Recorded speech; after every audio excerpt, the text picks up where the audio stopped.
팩트체크 한일경제전쟁, 진행을 맡은 김현진입니다. 일본 내 혐한 분위기, 사실 어제 오늘만의 일은 아닙니다. 그렇지만 한일 갈등으로 인해서 이 혐한 분위기가 점차적으로 확산되어서 더욱더 굉장히 우려를 낳고 있는데요. 오늘 이와 관련해서 전문가 두 분과 함께 이야기를 나눠보도록 하겠습니다. 일본 전문가 호사카 유지 교수님 자리해 주셨습니다. 네, 안녕하십니까? 네, 어서 오십시오. 네, 그리고 한신대 일본학과 하종문 교수님 자리해 주셨습니다. 어서 오십시오. 안녕하세요. 네, 두 분 좋은 말씀 부탁드리겠습니다. 네, 팩트체크 한일경제전쟁, 지금까지 어떤 이슈가 있었는지 팩트체크 시작합니다. 지난 10월 일본 오키나와 대표 관광지인 슈리성에 화재가 발생해 사실상 성 전체가 소실됐다. 주요 건물 7채가 전소, 상당수의 문화재도 모두 불에 타 사라졌다. 그런데 화재 직후 일본 내 유언비어가 퍼졌다. 바로 슈리성 화재 방화범이 한국인이라는 것. 실제 SNS상에서는 자극적인 문구가 기재된 가짜뉴스가 확산돼 논란을 빚었다. 지난 7월에 발생한 유명 애니메이션 스튜디오 방화 사건도 마찬가지. 방화범은 조선인이라는 괴소문이 일본 온라인을 달궜다. 이렇듯 일본 내에서는 한국인을 겨냥한 혐오 표현, 바로 헤이트 스피치가 사회적 현상으로 나타나고 있다. 특히 일본 내 우익 세력의 규모가 커지며 혐한을 더욱 부추기는 듯한 움직임을 보였다. 한편 일본 언론 매체에선 혐한에 대한 발언을 그대로 노출해 많은 이들의 반감을 샀다. かの国は熱しやすく冷めやすい国ですからね、あんまりこれに対して同じ土俵に乗ってね、日本がワイワイ言うんじゃなくて、もう静かに見てると。 혐오 발언의 수위가 갈수록 높아져 일본에 거주하는 한국인들의 안전마저 불안한 상황.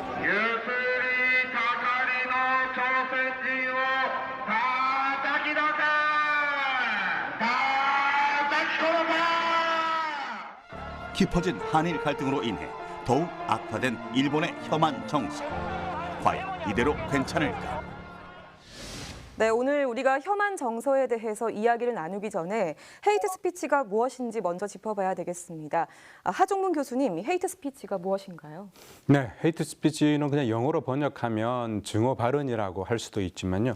이런 것들은 이제 정확하게는 개인이나 특정 집단을 겨냥해서 굉장히 차별적이거나 증오와 혐오를 담은 발언들을 하는 것을 말합니다. 물론 발언만 있는 것은 아니고요. 미국 쪽에서 나오는 얘기로는 표현에 대한 얘기도 같이 하고 있습니다. 즉 익스프레션이라는 표현도 같이 쓰고 있으면서 전체를 총괄하는 우리한테 적절한 번역어는 아마 증오 표현이라는 것들이 적절할 것 같습니다. 네, 어떻게 보면 증오를 표현하는 하나의 방법이다라고 말씀해 주셨는데 사실 우리에게 이 헤이트 스피치는 굉장히 좀 생소한 단어입니다. 그런데 일본에서는 자주 사용되는 단어인 것 같습니다. 일본 내에서 이 헤이트 스피치 이와 관련해서 어떤 일들이 있었죠? 예, 요새도 혐오 표현이라고도 할 수가 있는 부분인데요. 지난해 27일에 아이치에서 표현의 자유전이라는 것이 열렸습니다. 그것을 주최한 단체가 일본 제1당이라고 해서 완전한 혐한 전당입니다. 일본에서는 혐한 전당이 존재한다라는 것 자체가 상당히 놀라운 사실인데요. 그 전당의 탄스 사쿠라이 마코토라는 사람이 주최를 했고요. 거기에는 범죄는 언제나 조센진 라는 내용이 담겨 있는 일본에서 상당히 유명한 카르타라는 그림 트럼프 같은 게 있습니다. 그것이 전시가 되었고요. 또 유관순 열사의 사진이 전시가 되었는데 그 옆에 추하다의 추자를 쓰거나 기타 안중근 의사가 테러리스트였다 이러한 내용들이나 굉장히 많은 전시가 거의 모두 혐한적인 내용 이런 것이 딱 하루만 개최되었습니다. 왜냐하면 며칠에 하면 굉장한 비판이 일어나는 것을 예상하여서 하루 몇 시간으로 이러다 마무리했습니다. 네, 어떤 사람들이 하는지 이렇게 짚어주셨는데 그렇다면 이분들이 하게 되는 이런 활동을 하는 이유는 무엇이라고 보십니까? 조금 전에 말씀드린 대로 기존에 있던 보수 우파의 운동은 여러 가지가 있습니다. 가령 교과서 문제에서 뭐 역사 교과서를 왜곡한다든지 그런 교과서를 많이 팔자라고 얘기하는 그런 운동을 하는 데도 있고요. 여기 같은 경우에는 딱히 자신들이 전문으로 삼을 만한 게 없기 때문에 당시 있었던 제일 한국인이라고 하는 일본 내에서 소수 집단이지만 그래도 가장 많이 눈에 띄는 그렇지만 한국과 혐한이라는 분위기에서는 오히려 제일 코리안이 괴롭히기 좋은 가장 존재이다. 그러니까 이쪽을 집중적으로 공격하는 것이죠. 네. 그래서 조선학교 같은 데 앞에 가가지고 그 학교에 대해서도 계속적으로 소음을 내면서 시위를 벌이고 이런 형태로 제일 코리안에 대한 공격들을 집중적으로 해나가면서 자신들의 존재를 알리고 그리고 다른 보수 우파들의 지지를 받으면서 사쿠라이 마코토가 지금까지 성장을 해온 것이죠. 네, 어떻게 보면 자신의 존재를 또 표현하기 위한 하나의 방법이 되지 않나 이런 생각이 드는데 2016년 일본 참의원에서 헤이트 시위 억제법이 통과가 됐다고 들었습니다. 그렇지만 계속 이 시위가 이어지고 있는 거네요? 예, 그렇습니다. 헤이트 시위 억제법은 어쨌든 이것도 난산 끝에 만들어졌습니다만 결국은 심의 과정에서 벌칙 조항이 없어지고 말았습니다. 일본 국민들의 일종의 사례와 분배를 요구하는 그런 면에서는 억제하는 선언은 들 수 있었어도 일종의 억제하는 실질적인 효과는 기대하기 어려운데요. 당연히 사쿠라이 마코토나 제2K 입장에서는 마치 자신들에게 달아주는 훈장처럼 생각하고 있는지도 모르겠습니다. 다만 최근에 이제 카와사키시처럼 일본의 이런 문제에 대해서 전향적인 자치단체 같은 데서는 조례를 제정을 해서 벌금을 부과하려는 움직임도 있기는 있습니다. 네. 그러면서 보자면 일본의 국가에게 아베 정권과 같은 그 우경화된 정권에 기대하기보다는 일본의 지자체에서 조금 더 전향적인 대응을 해준다면 조금 더 헤이트 스피치를 억제하는 효과는 실질적으로 기대할 수 있을지도 모르겠습니다. 네, 실제로 이 법이 있긴 하지만 사실 무용지물이다 이렇게 말씀을 해주셨습니다. 그래서 지자체의 어떤 노력이 좀 필요하다 이렇게 말씀해 주셨고요. 그런데 예전에는 우리가 극우 언론에서 이렇게 혐한 정서를 많이 봐왔다면 요즘에는 공중파 방송에서도 많이 볼 수가 있거든요. 이건 왜 그런 걸까요? 예, 그 한마디로 말해서 현재 그 아베 정권이 곤준파까지 장악했다. 막 이렇게 말할 수가 있습니다. 특히 요새 확인되는 부분은 그 아베 신조의 진위대라고 할 수 있는 아까 이야기가 나온 제드회라든가 혐한 시위를 하는 사람들이 그 방송국에 하루 종일 항의 전화를 한다라는 내용이 전해지고 있습니다. 방송을 만드는 사람들이 지쳐버려 가지고 이제 오히려 혐한적인 방송으로 그 바꾸면 또 시청률이 올라가는 그러한 현상을 보인다고 합니다. 네. 왜냐하면 그 일본 인구의 5%가 혐한을 지지하는 인구라고 해도요 600만 명 정도가 됩니다. 또 정치가들은 혐한적인 발언을 하면 또 그런 혐한 세력들의 지지를 얻을 수가 있다라는 것들이 계속 있어가지고요. 그 곤준파에서도 상당한 그 지금 그 혐한적인 분위기가 만들어졌다고 할 수가 있습니다. 네, 어떻게 보면 이 혐한의 분위기가 방송가 그리고 정치가들에게까지도 영향을 주고 있다 이렇게 말씀을 해주셨습니다. 사실 일본 내 이 혐한 정서를 살펴보면은요, 사실 오늘만 있었던 일은 아닙니다. 과거에도 찾을 수가 있어요. 우리가 관동 대지진 당시에도 한국인 대학살 이런 끔찍한 결과로 나타났지 않습니까? 1923년 일본 간토 지방 리히터 규모 7.9의 대지진이 발생해 10만 명 이상의 사상자를 낳았다. 재난의 혼란과 불안 속에서 조선인이 폭동을 일으킨다 또는 조선인이 우물에 독을 탔다는 유언비어가 퍼졌다. 이로 인해 당시 약 6천 명의 조선인이 잔혹하게 학살당하는 비극이 발생했다. 관동 대지진 당시에도 한국인 대학살 이런 끔찍한 결과로 나타났지 않습니까? 예, 그렇습니다. 1923년에 관동 대지진 때 대략 일본 쪽에서 10만 명 이상이 이제 죽은 걸로 나와 있는데요. 그 사망자 중에는 조선인으로서 일본인들의 차별과 학대에 시달리다가 결국 6천 명 정도의 죽음을 낳았다라고 하는 그런 기록도 있습니다. 그 안에 들어있는 것은 전형적인 식민지로 자기들이 군림하고 있었던, 지배하고 있었던 조선에 대한 차별적인 정서가 일본이 당한 국가적인 재난의 상황에서 오히려 약자를 괴롭히는 그런 형태로 나타난 것이고요. 최근의 상황에서 나타나는 일종의 일본의 그 헤이트 스피치 같은 것도 아무래도 그 일본의 민주주의 우경화라고 하는 부분들은 결정적으로 민주주의의 기반을 취약화시킬 수밖에 없습니다. 네. 당연히 헤이트 스피치에 의존하는 보수 정치가 또 나타난다고 한다면 그런 의미에서 최근에 일본의 헤이트 스피치의 증가는 바로 일본 민주주의의 취약화라고 하는 구조와 연결되어 있다고 보여집니다. 네. 따라서 조금 전에 조선인 대학살이 일어났던 그 시기에는 뭐 제국주의 그리고 일본이 가지고 있었던 민주주의가 아직 기반이 약했다고 하더라도 그 정서와 그런 구조 같은 것들이 21세기에 들어선 지금에도 그렇게 변하지 않았다라고 얘기할 수도 있겠죠. 네, 과거에도 있었지만 지금도 있어지고 있는, 계속 이어지고 있는 헤이트 스피치. 사실상 특정 집단에 대한 가혹한 폭력이 아닐까 이런 생각이 드는데요. 이 헤이트 스피치와 관련해서 일본 내 이렇게 혐한 정서가 있는 것과는 또 별개로 반혐한 시위가 또 일어나고 있다고 하거든요. 저희가 직접 만나봤습니다. 화면 함께 만나보시죠. 일본 한인 밀집 지역에서 흔히 볼 수 있는 제1한국인을 겨냥한 혐한 집회가 한창이다. 그런데 반대편에는 헤이트 스피치에 맞서는 이들도 자리했다. 바로 혐한 반대 단체다. 일본에서 가장 많은 한국인이 거주하고 있는 오사카. 이곳에 위치한 제1동포 인권단체를 찾았다. 2000년대 초반 일본 내 혐한 기류가 확산되자 이들은 혐한 반대 시위를 이끌었다. 그래서 고안해낸 것이 바로 일본 법원의 헤이트 스피치 억제법을 제기하는 것. 2016년 통과된 법안이 시행된 지 3년에 접어든 지금 최근 한일 관계가 악화되며 헤이트 스피치 피해는 여전히 지속되는 상황.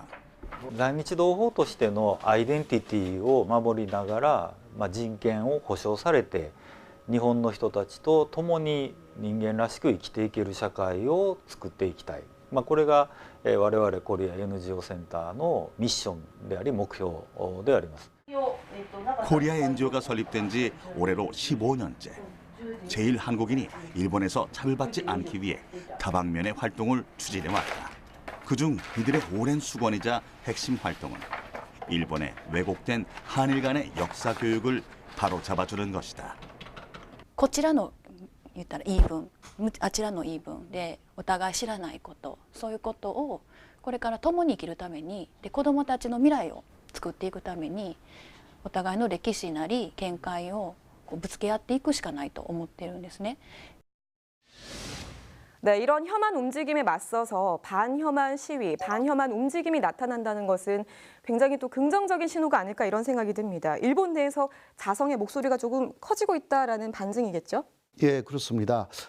요즘은요, 또 그 9월 9일이었는데 주간 포스트라는 그런 주간지가 한국 따위는 필요 없다라는 특집 기사를 냈어요. 상당히 혐한적인 내용이었습니다. 오히려 거기에 대해서 일본의 지식인들이나 많은 분들이 이것은 너무했다. 이제 혐한라는 것은 좀 더 우리가 반성해야 되는 것이 아닌가라는 목소리가 그 9월 9일에 주간 포스트를 기점으로 해서 조금 나오기 시작하고 있습니다. 그리고 2018년의 이야기인데요. 이것은 혐한 시위가 가장 많이 일어나는 곳으로 유명한 데가 그 신주쿠에 있는 공원들입니다. 네. 그래서 신주쿠가 조례를 만들어서 4개 있는 큰 공원 중 3개까지를 이제 못 쓰게 했습니다. 그러한 그 혐한 시위에 대해서요. 이런 부분들도 일본 사회가 나름대로 총화 작업을 해 나가고 있다. 그렇게 볼 수 있는 것 같습니다. 네, 조금은 긍정적인 신호인 것 같습니다. 자, 일본 시민들은 이 헤이트 스피치를 어떻게 보고 있는지 일본 현지에 계시는 우리 이영채 교수의 이야기를 들어보겠습니다.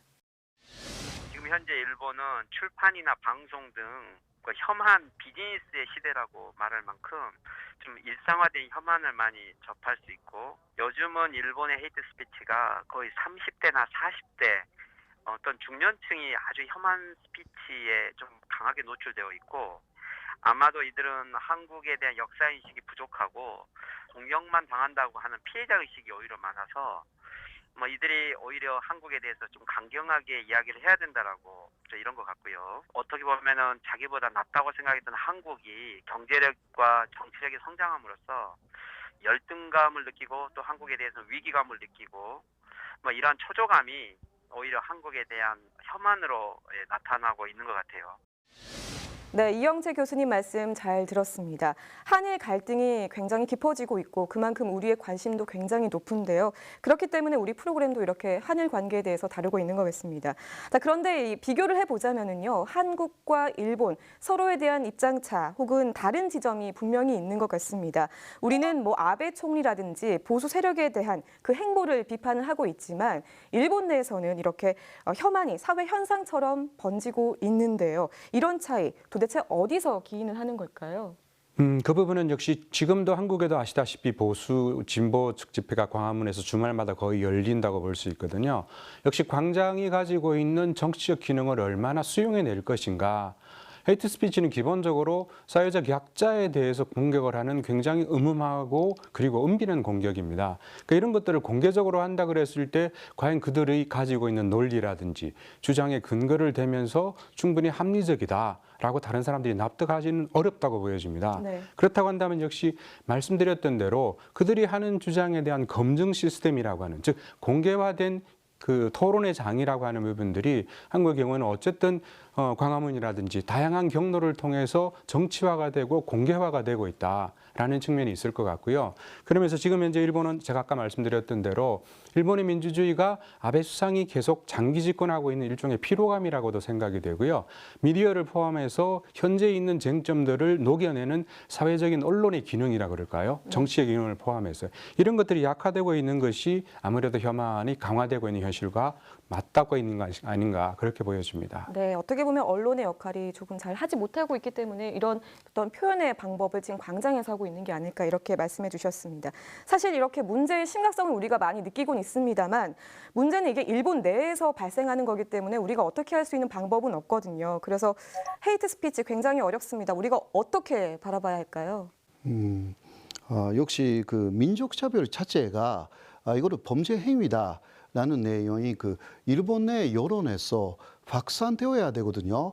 근데 그 기능이 좀 약하다 보니 오히려 이쪽에 한국에서 어떤 식으로 이것을 확산시킬 수 있는지에 대해서도 어느 정도의 고민이 필요하지 않을까. 왜냐하면 거기에 살고 있는 우리 동포들의 그 제1 코리안들의 문제이기 때문에 그 한국 쪽에서 전혀 무관심 할 수가 없는 문제가 아닙니까?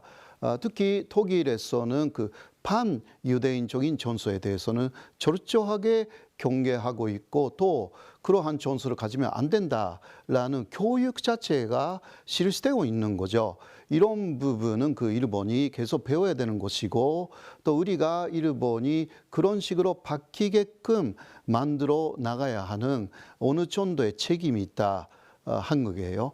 그렇게 생각할 수밖에 없습니다. 네, 헤이트 스피치에 대해서 우리가 혐한에만 지금 집중해서 얘기를 했었는데 혐일도 있을 것 같다는 생각이 듭니다. 우리 안에 그런 헤이트 스피치는 없는지 좀 비교를 해주시죠. 예, 사실 한국 사회에도 분명히 헤이트 스피치를 하는 사람이 있을 텐데요. 한국의 경우에는 제가 알고 있는 한 일종의 사회적 약자에 대해서 집단으로 몰려가서 그들에게 정오를 퍼붓는 이런 형태의 현장은 제가 기억이 없는 것 같습니다. 오히려 표현들이 이제 댓글을 단다든지 해서 일본에 대한 굉장히 그 저열한 표현들을 쓰는 그런 것들은 굉장히 심심찮게 보이는데요.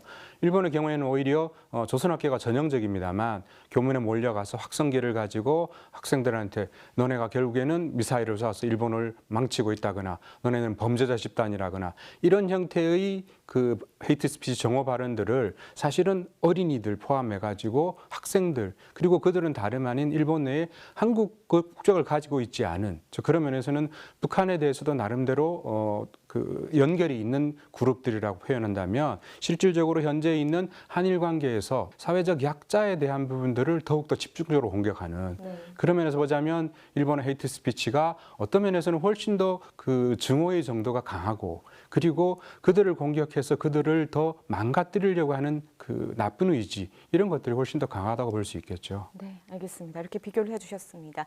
두 분 말씀 잘 들었습니다. 네, 우리가 역사 속에서 일본을 가해자라고 많이 얘기를 합니다. 그런데 지금 이런 혐한 여론이 발생하고 있고 계속해서 번져나가는 것을 보면은 일본과 우리의 시각이 많이 다른 것 같은데요. 신재호 선생의 이런 말이 있죠. 역사를 잊은 민족에게 미래는 없다. 이 말이 굉장히 깊게 다가오는 것 같습니다. 네, 팩트체크 한일 경제 전쟁, 오늘 저희가 준비한 시간은 여기까지입니다. 시청해주신 여러분 고맙습니다.